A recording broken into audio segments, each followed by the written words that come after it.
ప్రియమైన వారలారా, ఎలా ఉన్నారు? బావున్నారా? ప్రభు అయిన యేసుక్రీస్తు మీ మీద చాలా కరుణ, ప్రేమ కలిగిన ఒక దేవుడు. ఎందులో కరుణ తెలుసా? మీ ఆత్మను గురించి ఆయనకి చాలా కరుణ, అక్కర. మనలో ఒక ఆత్మ ఉన్నది కదా, దాన్ని మనం హృదయం అని చెబుతున్నాం. హృదయం అంటే మనం చూస్తున్నాం కదా, రక్త ప్రసరణ జరుగుతున్నది, అది కాదు. అయితే దాన్ని హృదయమని మనం చెబుతున్నాము.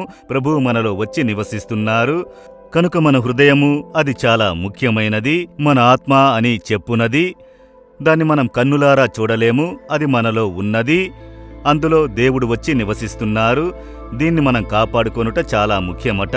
సామెతలు 4:23లో దేవుడు చెబుతున్నాడు, నీ హృదయంలో నుండి జీవధారలు బయలుదేరును. కాబట్టి అన్నిటికంటే ముఖ్యముగా నీ హృదయమును భద్రముగా కాపాడుకొనుము. నీ హృదయమును నీవు కాపాడుకొనుము అని దేవుడు చెబుతున్నారు.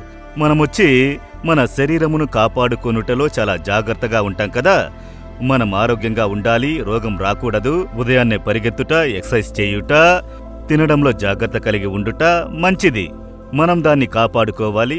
మన వస్తువు ఒక గోల్డ్ లాంటిదైతే ఎక్కడ పడితే అక్కడ పెట్టరు. గోల్డ్ అంటేనే బంగారు, అంటే విలువైనది. కనుక ఏం చేస్తారు?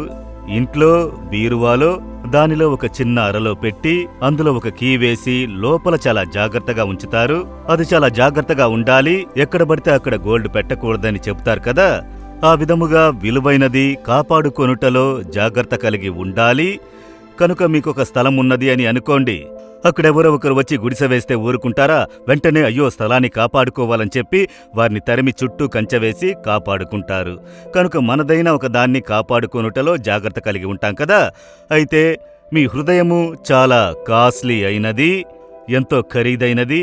దాన్ని మనం కాపాడుకోవాలి. అన్నిటికంటే ముఖ్యంగా నీ హృదయమును కాపాడుకొనుము అని దేవుడు చెబుతున్నారు.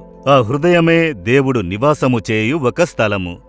ఈ హృదయము మోసకరమైనది, ఘోరమైనది, వ్యాధి కలదని వేదం మనల్ని హెచ్చరించుచున్నది. ఎందుకంటే సాతానుడు ఆ హృదయమును మరకపడినట్లు చేసి అందులో ప్రవేశించుటకు ప్రయత్నం చేస్తాడు. హృదయమనే మన ఆత్మను మరక పట్టించితే దేవునితో ఉన్న సంబంధము పోతుంది, మన సంతోషం పోతుంది, ఆశీర్వాదం పోతుంది, మేలులు పోతాయి. సాతానికి అది తెలుసు. కనుక ఎప్పుడు మన హృదయమును గురి చూసి మన ఆత్మను పాపం వలన మరక పట్టించుటకు వాడు క్రియ చేస్తాడు. కనుక దేవుడు చెబుతున్నారు, కాబట్టి అన్నిటికంటే ముఖ్యంగా నీ హృదయమును భద్రంగా కాపాడుకొనుము. ఆ హృదయంలో అలా ఏమున్నదండి అని అడిగితే, యేసువలే మనుషుల యొక్క హృదయంలో ఉన్న వాటిని బయలుపరిచి మాట్లాడిన వారు ఎవరూ కూడా లేరు. వేదములో మార్కు సువార్త 7వ అధ్యాయం 21వ వచనాన్ని చదివితే, మనుషుని లోపల నుండి, అంటే ఆ హృదయంలో నుండి దురాలోచనలు, జారత్వములు, దొంగతనము, నరహత్యలను, వ్యభిచారములను, దేవదూషణ, అహంభావము, అనేకములు తగువులు, కోపము అన్నియు మనిషి హృదయంలో నుండి వచ్చి మనుషునికి తీటు కలుగజేయును. అదేమనగా హృదయంలో నుండి బయలుదేరి తీటు కలుగజేయును. పాపములన్నిటికీ అక్కడే కార్యము కలదు. కనుక అది పాపము నివసించు ఒక స్థలము. అది మీ ఆత్మ, మీ హృదయము. దాన్ని మీరు కాపాడుకొనకపోతే పాపం కుప్ప వచ్చి చేరుతుంది. మీ జీవితాన్నది నాశనం చేస్తుంది. సమాధానము పోతుంది, సంతోషం పోతుంది, సుఖం పోతుంది, ఆశీర్వాదం పోతుంది. కనుక అన్నిటికంటే నీ ఆత్మను, మీ హృదయమును కాపాడుకొనుము అని వాక్యము ఆలోచన ఇచ్చుచున్నది. ప్రతిదినము దానిలో మనకు సమస్య వచ్చును. నేను ఈ పరిచర్యకు వచ్చి 50 సంవత్సరములు గడుస్తున్నవి. అయితే సాతానుడు దృష్టి ఉంచేది ఇప్పటి వరకు వాడు హృదయమును మరక పట్టించడానికి హృదయం మీద దృష్టి ఉంచాడు. కనుకనే మనం ప్రతిరోజు ఉదయం లేచిన వెంటనే వేదముతో మన హృదయమును నింపుటకు స్థలము ఇవ్వాలి. పరిశుద్ధాత్మ ద్వారా మన హృదయం నింపబడుటకు స్థలము ఇవ్వాలి. వాక్యముతోనూ ఆత్మతోనూ ఎప్పుడు మనం నింపబడితే పాపపు కసుపు హృదయంలోకి రాదు. సాతానుడు పాపపు వ్యర్థాలను వేసి చూస్తాడు. బయటికి వెళతాము, సేవ చేస్తాము, మనకు కోపం కలిగే పరిస్థితి వస్తుంది, ఇచ్చ కలిగే పరిస్థితి వస్తుంది. అయితే ఒక తప్పైన తీర్మానం తీసుకునే పరిస్థితి కలుగుతుంది. అయితే ఆత్మదేవుడు విడిచిపెట్టరు. మనలో ఉన్న పరిశుద్ధాత్ముడు వేదవాక్యపు వెలుగుతో పరిశుద్ధతతో నడిపించెదరు. కనుక మన హృదయము భద్రపరచడానికి వేకువన లేచి ప్రార్థించాలి, వాక్యమును చదవాలి అని చెప్పుటకు కారణము అదే. నేను పరిపూర్ణంగా పరిశుద్ధుడిగా మారితినని ఎవ్వరూ చెప్పలేరు.